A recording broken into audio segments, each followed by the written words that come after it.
institution is finally run by people, right? So religion as an institution is run by people like you and me and everybody else.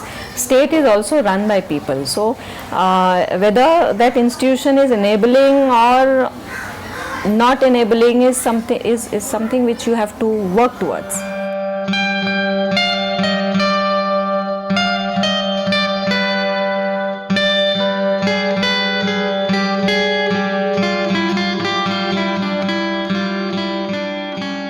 You have to believe that I have a stake in that institution. So state is not something out there. No, we are a democracy. We need to remember that we are not a theocracy. We are not तानाशाही नहीं है हमारे यहाँ कि किसी कोई वहाँ बैठा है और उसकी हमको सुनना है. We are a democracy. So I have as much stake in the state as I should have, because democracy is absolutely two-way traffic. So I have to make the state work because I am the state. Religion is not something which belongs to that mullah or that qazi or that mufti. Especially Islam, there's no clergy, there's no pope, there's no church. It's your direct relationship with your creator. So, and that realization that I don't need to talk to anybody else. I don't need to talk to this particular alim to understand my religion. This is my religion. This is my Quran.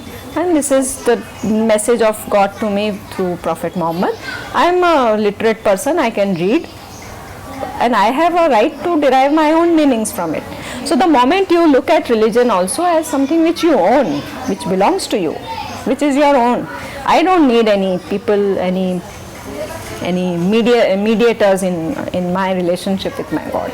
So once that thought process, once you turn the existing traditional conservative thinking on its head, and this is then what you get. मैं सबसे पहले तो ये बताऊंगी, जिस वक्त मैंने महिला मंडल शुरू की थी, सबसे पहले हमारे मोहल्ले का ही प्रेशर हम पर आया था.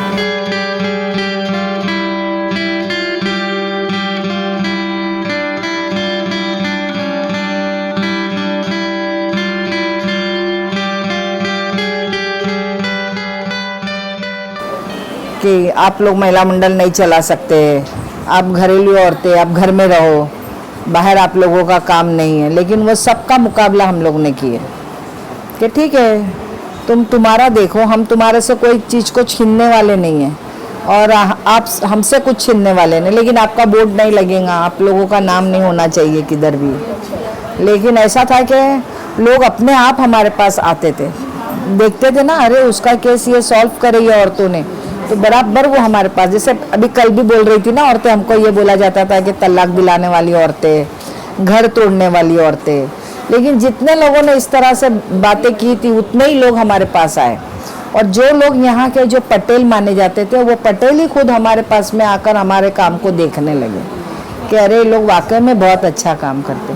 और ये नहीं है कि सिर्फ एक साधारण एक आदमी आया हो, गुंडे जैसे लोग भी आए, नेता जैसे लोग भी आए. कितने तो नेता लोग आ जाते हैं हम पे प्रेशर डालने, लेकिन हम डरते नहीं है उनको, क्योंकि अपनी अच्छाई उनके सामने रखते हैं. दूसरा, हमारा जो रजिस्ट्रेशन है उसको लेकर हम सही तरीके से, कानूनी तरीके से हम काम करते हैं. इस तरह का जो देखते हैं ना, उससे अपने दिल में कुछ होता है कि अल्लाह ये कब बनूंगा. इसके लिए हम लोग जो कोडिफिकेशन जो कर रहे, इसी के लिए कर रहे हैं कि ये कानून में थोड़ा सा बदलाव आ जाए, कि जो आदमी तलाक की धमकी देता है, मारता है, या 4 शादी कर लेता है झूठ बोल के भी, या सच्चाई पे भी बीवी होते हुए दूसरी बीवी लाता है, तो ये सब चीज़ों के ऊपर हम रोक लगाने की कोशिश कर रहे हैं कि ये होना चाहिए. शिवसेना पार्टी, वो लोगों का प्रेशर ज़्यादा आया क्योंकि मेरे घर के बाहर शिवसेना लोग ज़्यादा थे.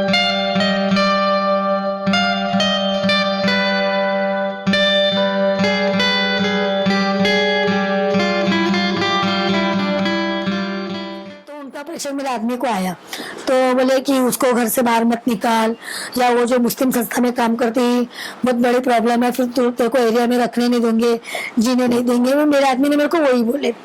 मैंने बोला ठीक है, जो लोग तुमको बोलते हैं ना, उनको सीधा एक ही बोलो कि तुम मुझे बोलने से अच्छा मेरे औरत से बात करो. फिर जो मेरे तक आएंगे उनको मुझे क्या जवाब देना है वो मैं दूंगी जवाब. फिर जैसे हमारे एक शाखा प्रमुख था, वो आया मेरे पास बात करने को, सबसे छोटी बहन। तो मैंने बोले हाँ ये मेरी मर्जी है, मैं करूंगी, इसमें मुझे काम करने को अच्छा लगता है। फिर बोले क्या हिंदू लोग मर गए क्या, तो मुस्लिम लोग के साथ में काम करने लगी। मैंने बोली हाँ मेरे लिए हिंदू लोग मर चुके हैं।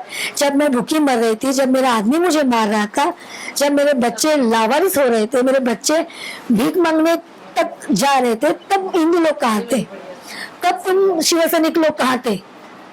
जब जिन लोगों ने मुझे सहारा दिया, जिन लोगों ने मुझे चलना सिखाया, जिन लोगों ने मुझे बात करने का तरीका सिखाया, मैं उन्हीं के साथ रहूंगी। मैं अगर भूखी मरूंगी तो तुम लोग मुझे खाना नहीं निवाला देने वाले, मुझे निवाला देने वाले वही मुस्लिम लोग हैं जिनके साथ में मैं काम करती हूँ। ये मेरी पर्सनल लाइफ है और मुझे मेरी पर्सनल लाइफ में जीने का पूरा अधिकार है। फिर तब से उन्होंने मुझसे बात करना, मेरे से अभी भी मेरे से बात नहीं करते, वो लोग एकदम दुश्मन समझते। मैं उनके साथ में, उनके एरिया में रह के उनके साथ दुश्मनी मोलने को मुझे बहुत अच्छा लगता है और मैं ये आखिरी तक करती रहूंगी। सबसे पहले है कि हम लोगों में कॉन्फिडेंस नाम की कोई चीज़ ही नहीं है।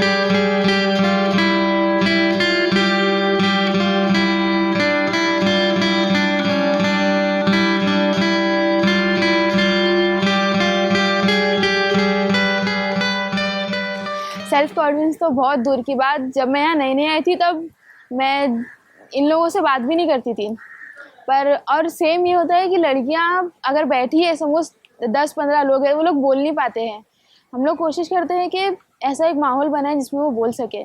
जब मैं यहाँ आई थी तब इन लोगों ने भी मुझे काफ़ी बुलवाने की कोशिश की थे, पर 1-2-3 महीने तक मैंने इन लोगों से बात नहीं किया था बहुत।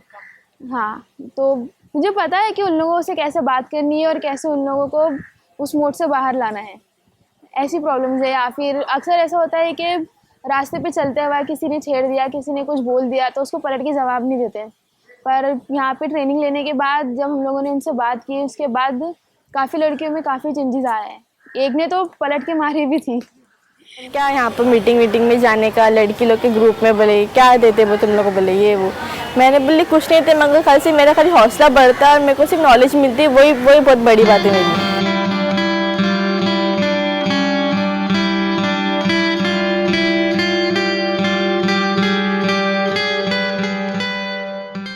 और यहाँ पर आके मालूम पड़ा शादी के बाद क्या फेस करना पड़ता है, तो वो सब के लिए भी मेरे को हिम्मत देना पड़ता है। तो इसके लिए भी हम लोग ने हर चीज़ के अंदर हम सब चीज़ के अंदर सब ट्रेनिंग ले चुके, सेल्फ डिफेंस की ट्रेनिंग ले चुके, कराटे की ले चुके, ये हर चीज़ के अंदर ने ले चुके ट्रेनिंग। तो अभी मालूम पड़ता हाँ इसके बाद कुछ हुआ तो हम लोग कुछ कर सकते हैं। एक लेडी ने किसी का निकाह पढ़ाई थी, तो उसके बाद कोई भी नहीं लेडीज़ ने किसी का कहीं निकाह पढ़ाई नहीं, खाली सिर्फ जेंट्स ही पढ़ाते थे। तो मेरे दिल में एक शौक आया, नहीं मैं ये कर पाऊँगी, मुझे ये करना है, नहीं तो किसी का मैं एक का तो करूँ मगर करूँ।